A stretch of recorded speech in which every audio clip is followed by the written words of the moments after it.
Hello students, Assalamu alaikum. Today we are going to start chapter number 4, The People of the Cave. First of all, after reading this unit, you will be able to explain global dimensions of Islam and its presence across the global languages. Number 2, identify and appreciate diversity and equality of people from across the religions and countries. Explain that literature has multi-linguistic background. Identify anecdote and poem as different types of text in written language. Differentiate and use different types of nouns, pronouns, verbs, and adjectives. Then write a short paragraph in a creative way. Enhance fluency of expression through quotations, idioms, speech acts, and fun reading. All these are the parts of exercise. Now we come to these points one by one. Number 1, explain global dimensions of Islam and its presence across the global languages. Now, what is the meaning of this statement? Global dimension of Islam. Islam is a universal religion, and it was present even before the birth of the Holy Prophet. Now, how it was present before that? This is the question.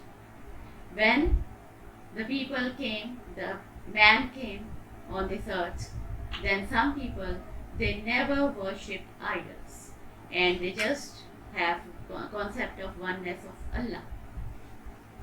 And these people, they were called as Muslims in the book that you are reading. So the people who accepted oneness of Allah, these people were called as Muslims even before Islam. So it's a global dimension. And these kinds of people, they were present all over the world even before the birth of the Holy Prophet. Even when the Islam, that religion that we are following, that came in this world. Now next is identify and appreciate diversity and equality of people from across the religions and countries. The people who are living on this planet Earth, they have different cultures, they have different languages, and they follow different kinds of ethics, they follow different kinds of things, they live differently, but at the same time, there are certain things which are common in different religions as well as among the human beings that are living across the globe. For example, all the people, they have some set examples of ethics that is followed all over the world. Similarly, the people, they follow different religions, but there are some commonalities also across the globe among different religions. So there are also diversity, means there are different type of people, different cultures, different religions, different languages, but at the same time, there are some similarities also among the people who are living across the globe in different countries of the world. So we'll talk about different languages that are spoken all over the world in this chapter also. Now explain that literature has multilinguistic background. Multilinguistic means having different languages. There are so many different languages that are spoken all over the world, and the languages that are also the representation of the culture of a country, and they are also related with the literature. Literature is actually refined kind of language, the image of a society. So all these things are interconnected with each other.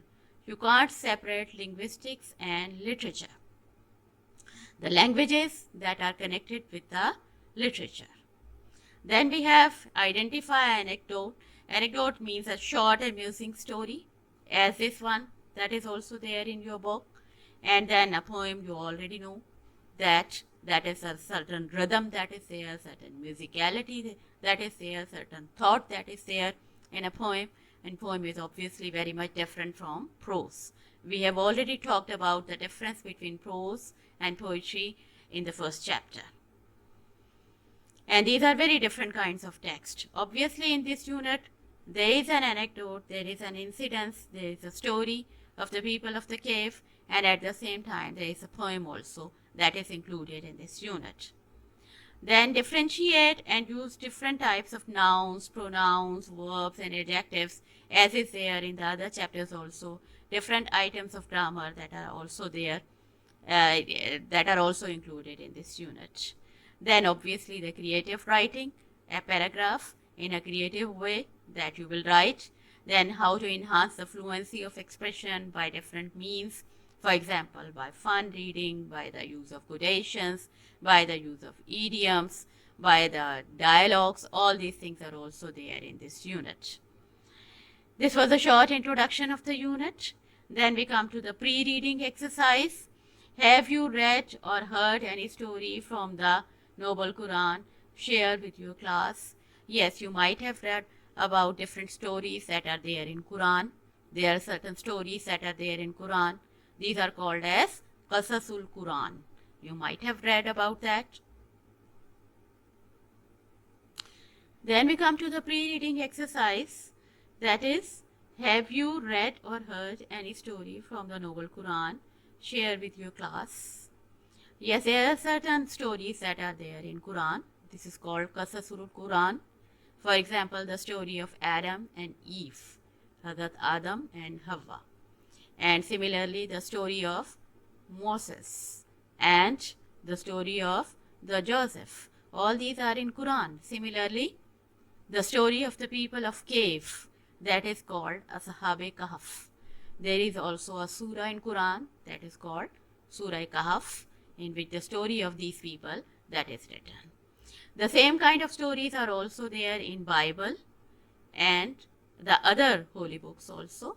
So the Christians, the Jews, they are also aware of these stories because that is also there in their holy books. Originally, these stories were there in Bible and the other holy books also, but there are some minute differences that are there in the stories that are being told in these books and in the Holy Quran. Obviously, we as Muslims, we believe whatever is there in Quran, and how the story is presented in Quran, we all believe in that as a Muslim. Then we come to the next, that is the Noble Quran was revealed in Arabic language. Do you know what were the languages of the other holy books? Other holy books, most of them, they were revealed in Hebrew language and a specific kind of language that is not spoken by anyone nowadays in the world. So these languages, these are the dead languages. These were translated in so many other languages of the world, and most of the people now, they read these books in translated form, not in original form. But this is also, you can say, a miracle of Quran that was revealed in Arabic. That is a very much living languages. There are so many people in the world who speak Arabic as their national language as well as their mother tongue. And Arabic is also the language of the United Nations. So many people, they speak this language even today. So it is not difficult for us to understand Quran in its original form, in its original language. We don't need to translate it in, so although it is translated in different languages, but we can also understand that in its original form, that is in Arabic. So that is also a miracle of Quran. Otherwise, the other books, the other holy books, they were revealed in Hebrew, and nobody speaks Hebrew nowadays. Nobody knows about Hebrew, exact meanings of Hebrew, and there are so many other changings also that has been done in these languages, in these books. That is why the only authentic book that is present in the world today, that is the Holy Quran. So the anecdote that is there in this book, that is also from the Holy Quran. The things that are there in your book, that is all from the Holy Quran. It means it is all authentic. It is not just a story. It is an authentic thing that has been chosen from the Holy Quran. So I think that's enough for today's. Thank you very much.